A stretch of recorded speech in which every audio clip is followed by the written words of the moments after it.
Hey y'all.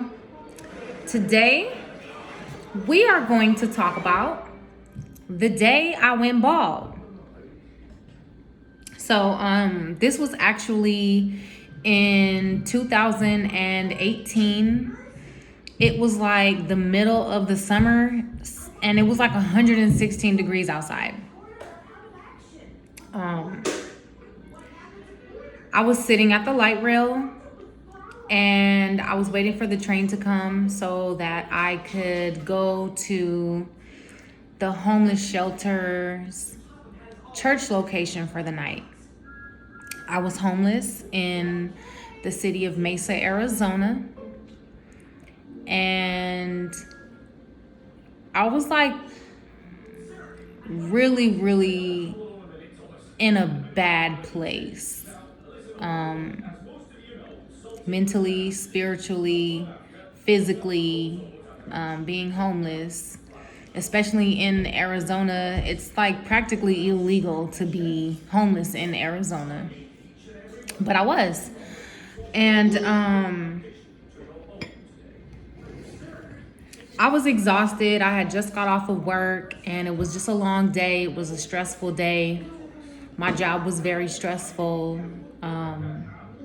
I was exhausted, like completely. I had a head wrap, a beautiful African scarf wrapped around my head. And underneath was my hair. I had a hot oil treatment on my scalp. And it was so hot. I just felt like I just couldn't take it anymore. But I was too embarrassed to remove my head wrap because of the way I looked. I had no edges. Like, just imagine all of this, but just with my hair like about 4 inches longer.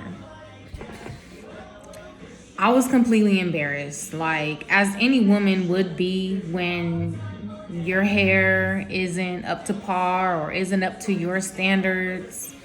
I was so embarrassed. I didn't want to take it off, but it was so fucking hot. I sat there and really was like, man, I'm dripping sweat. Like at any given moment now, I could pass out with this shit on my head. I was afraid that if I took it off, people would stare at me. Someone would take a picture. I would wind up on World Star or somebody's Snapchat. I was completely ashamed of what my alopecia was doing to me. And I wasn't ready to accept the fact that this problem really might be permanent.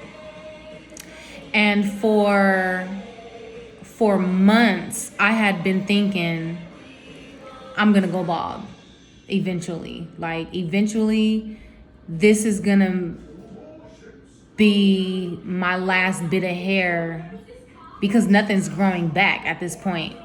And I had cut it so short to where I have like a cute little finger wave. I was popping with my finger wave. It was cute too. I'll show y'all pictures in a post. I would finger wave it to where the waves would cover my bald spots. So I would wave it and everything would be taken care of and it would just look like I had like a cute little finger wave popping, right? Now, I had already debated wigs. I already tried wigs. I'm not really a wig person. I'm the type of person that I will snatch my wig off if it gets too hot. Like, I snatch it off and I'll be the one sitting there fanning myself with the wig. Like, I really will. Anybody who knows me know I will. But I had sat there and I had began to think, damn, I'm gonna have to cut off all my hair. And I had already been thinking this for like 6 or 7 months already. Like, it had already been a thought process in my head that I'm gonna be bald. Like, I am going to cut my hair. Now, the only thing was getting the courage to cut my hair. Now, let me tell you something about heat and pressure. Now, when your seat gets hot, you jump up, right? If you unlock your car on a hot sunny day and you sit on your leather seats and the seats are hot, you jump up, right? When you're under a lot of pressure, you either prevail or you fold, right? So on this day, in 116-degree heat, I'm sitting at the light rail with my head wrapped up in a head wrap, looking crazy. Because who in their right mind is going to be wearing a head wrap in Arizona in 116-degree heat? Me. I was. And so I sat there and I was just like, I cannot take it no more. I don't care what I look like. I don't care who takes a picture. Fuck it. It's hot. I snatched that motherfucking head wrap off so quick and didn't give a damn. So after I snatched it off, I was like, dang, I know people are looking at me. I know I look crazy. Like, I know my head looks crazy. And I cried. I sat there and I cried. And I said, I gotta do this. I have to, because I'm tired of this alopecia controlling my life. It had gotten so bad to the point where I didn't want to take pictures of myself. I wore a head wrap everywhere I went, every single day. I have all of my head wraps still, except that head wrap that I have that day, from that day. I ended up giving it away to somebody, a woman that I know.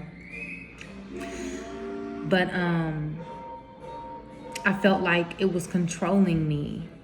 And I don't like to be controlled. I don't like to be told what to do. I don't like to feel like something has power over me.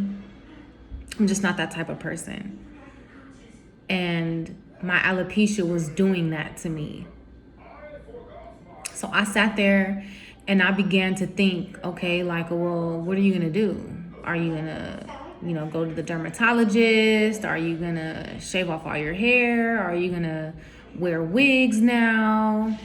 And I was broke, so it was like, I had a job, but I was homeless, so I'm broke, basically. I didn't have money for a fancy lace front. And I'm the type of person, like, if I'm gonna do something, I'm gonna go big on it. So if I'm gonna wear a wig, it's gonna be the best motherfucking wig you have ever seen. You ain't gonna see no lace. You're not gonna see no nothing. It's gonna be a perfect wig with the baby hair swooped and HD frontal and all of that, right? I didn't have the money for that, so I wasn't gonna go to the beauty supply store and buy a $40, $50 little wig and call it a day. I was not gonna do that. So I said, fuck it. I'ma just cut it.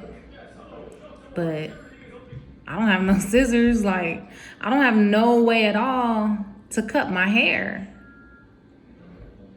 So one of the homeless women that I knew, Her name is Angie. I love Angie so much for even being the gateway to this whole bald experience. I wish I knew where Angie was today, because I owe her a big thank you. I called Angie and I said, girl, where you at? She was like, I'm at the church. What's up? And I said, can I come over and can you cut my hair? I need to cut my hair. She said, no, I'm not cutting your hair. Girl, you done lost your damn mind. I ain't cutting your hair. I said, Angie, I'm sitting here crying at the light rail, bro. I need you to cut my hair. So she said, well, come on over to the church. I'll take a look at it and I'll see what I can do with it. So I walked over to her church, which was about a block and a half away from the downtown Mesa light rail. And she opened the door and she said, oh my God, I've never seen you without the head wrap on. I said, I know, girl. Ain't nobody had never seen my head uncovered. Nobody. I was not about to get caught slipping by any means. I was never about to get caught slipping. Not Stina. So,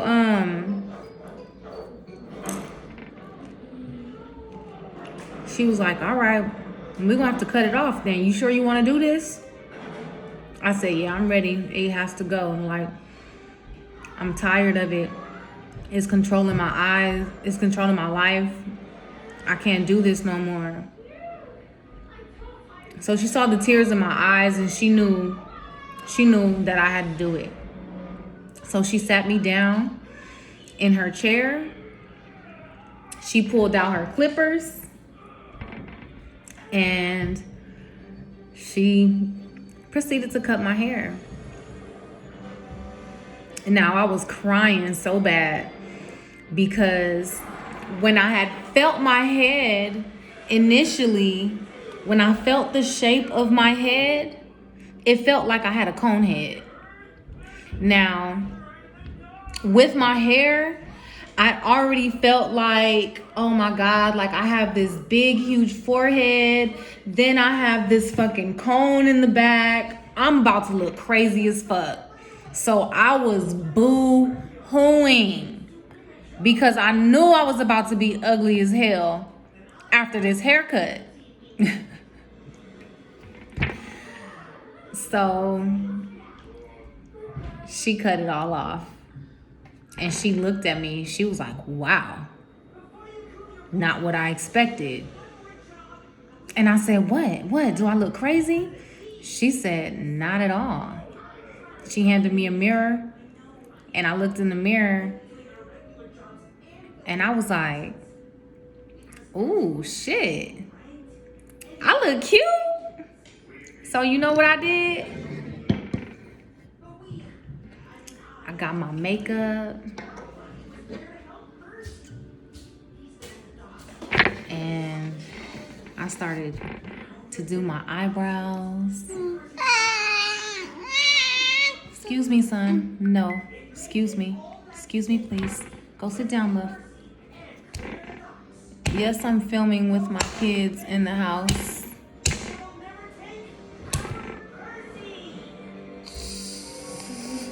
I took my makeup brush and I did my eyebrows real cute.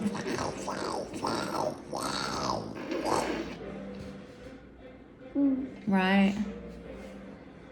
Did them real cute.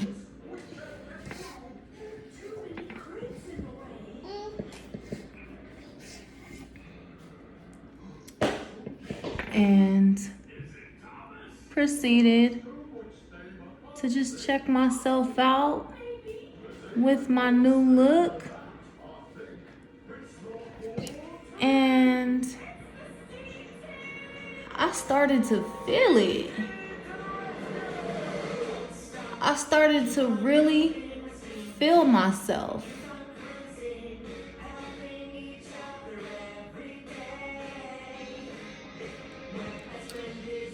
I started to really feel myself and the way that I looked bald in a real way. And I took some pictures. Angie gassed me up.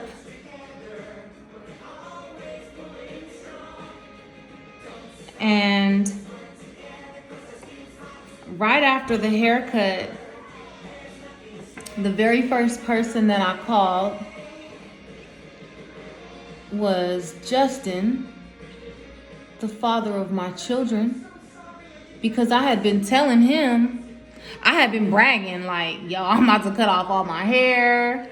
And he like, no, you not, no, you not. You just capping, you ain't cutting your hair. So I called him, I FaceTimed him right after it was done. And he took one look at me and his eyes swelled up with water. So I quickly hung up because I couldn't do it. Like, he was emotional. I was getting emotional. Like, I couldn't. And he texted me, why you hang up? And I was just like, boy, you know, I seen you getting emotional, you know, like, my eyebrow crooked. I told him, I said, I seen you getting emotional, and I didn't want to start crying. And he was like, well, I'm going to give you my hair when I'm done growing it all out. So I began to weep. I completely cried. I cried. And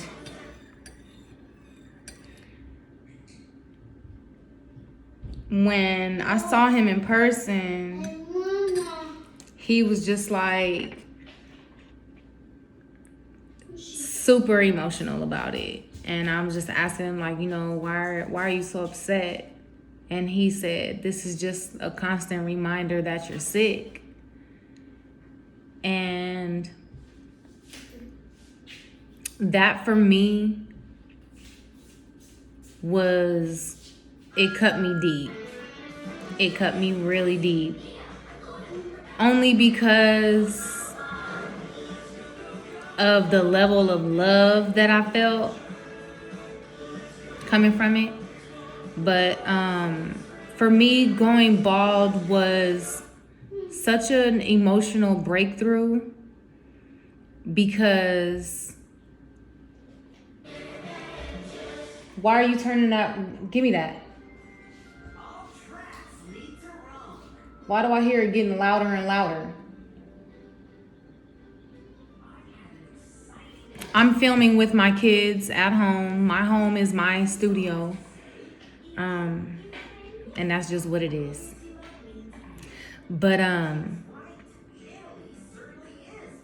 it was such an emotional breakthrough for me because me choosing to shed my hair really,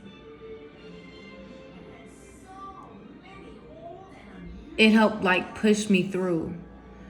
I was letting go of my insecurities. I was letting go of my self-doubt.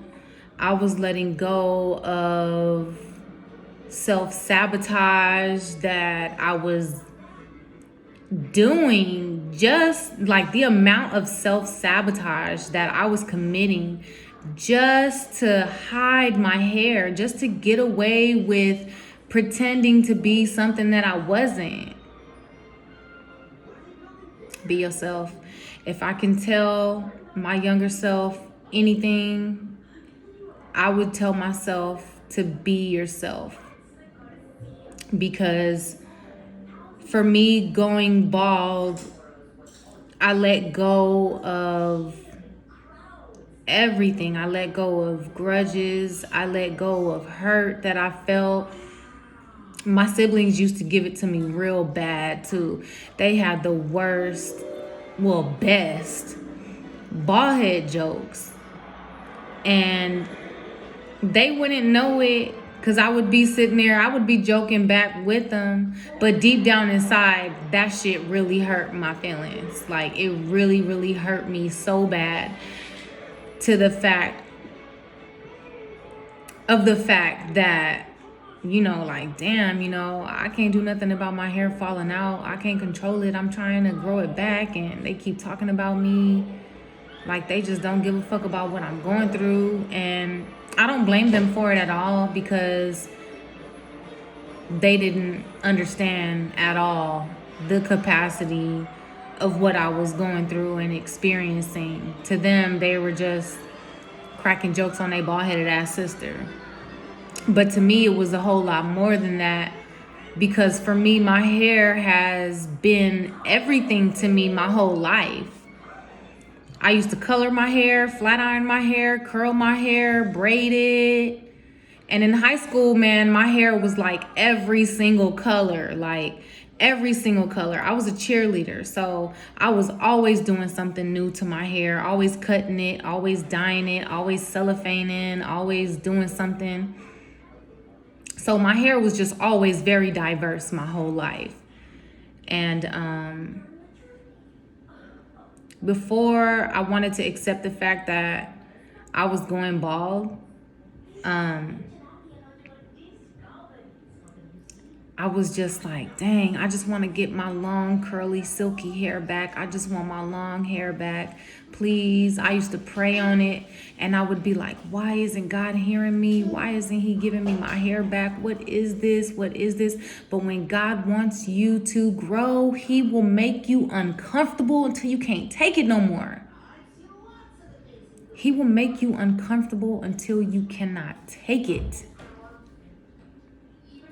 And the first couple of days being bald was very uncomfortable. Like, it was extremely uncomfortable. The first day back at work after shaving my head, I wore my head wrap. And I had these little pricklies, like you see here, my little prickly hairs. They were poking through my head wrap. And one of my coworkers came by and she rubbed my head and she said, "Oh, did you cut off your hair?" And I was just like, first of all, bitch, don't touch my head. Second of all, yes, I did. So she was like, "Oh, let me see. So I was just like, nah, like, I'm really not ready to show it off yet. Like, I don't want to show nobody. So a couple of hours later, after I had took my lunch break, and I came back from my lunch break without my head wrap. As I walked through the production floor of my job, everybody was just like, one girl who I thought did not like me because she used to look at me so crazy. She used to give me the worst stares. And I just be like, who is this girl? Like, why do she hate me so much? What is wrong with her? She stood up and she was like, you working that? And I was like, thank you. Thank you.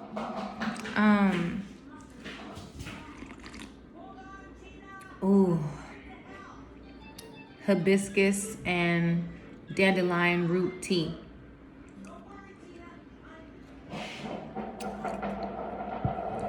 I said thank you in a little tiny whisper so that she could read my lips.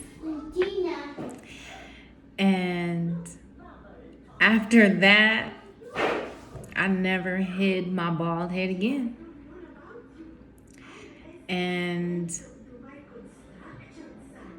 it has been so much more than just going bald to me, because it was such a liberating spiritual freedom. It has been a spiritual freedom. And I'm so thankful for it, because it has shown me so much more about myself that I never even knew existed, that I could never even fathom. And it has taught me, forced me to love myself unconditionally with what I got. To love me for me. It's forced me to just look in the mirror and accept myself for exactly who I am. So I had to accept the fact that I was bald. I had to accept the fact that there would be no more hair. Now I gotta shave my hair every 2 days, every 3 days. Would I have to find a barber? What my kids would think? And when my kids saw me for the first time, my son looked at me real crazy like, who is that? You look like my mom and you smell like her and you sound like her, but where's your hair? You look different, Mom. My daughter, she said, Mommy, where'd your hair go? I said, baby, I had to cut off all of my hair. I had to cut it off. Mommy lost her hair. And to this day, my baby still wants me to grow my hair back. Baby, you want Mommy to grow her hair back? She wants me to grow my hair back. So I'm going to enjoy this bald experience for as long as it lasts. And when I'm ready to grow my hair back, it will definitely be another experience that will teach me another lesson about myself, hopefully. But I want to encourage everybody who is going through anything, any changes, any life changes, any drastic movements or shifts in life. Just love yourself. Love yourself gently. Love yourself hard. Love yourself strong. And accept yourself, because the moment I started to accept myself and love myself with confidence, with real confidence, not that fake confidence that I had when I was wearing the head wrap, when I was thinking I was cute, being somebody that I'm not. Everybody started to love me the same way that I was loving myself. It's true. When other people saw me accepting myself for who I am and accepting my reality, they had no choice but to fall in line right behind me and accept me. And the bald experience for me has brought so many amazing people into my life that I'm grateful for. I love you. I cherish you. I honor you. I respect you. And if I could do it all over again, I would. I would. So before I close today, I want to make a toast with my golden spoon. Here's to celebrating small victories, because no matter what you experience in life, you are not a victim. You are a victor. You will come out on top. You will come out winning. Push through. Persevere. And no matter what anybody says about you, do what you gotta do to be the best version of yourself, because only you gotta live with yourself at the end of the day. That's my bald experience. I love you guys. Thank you so much for tuning in. Peace out.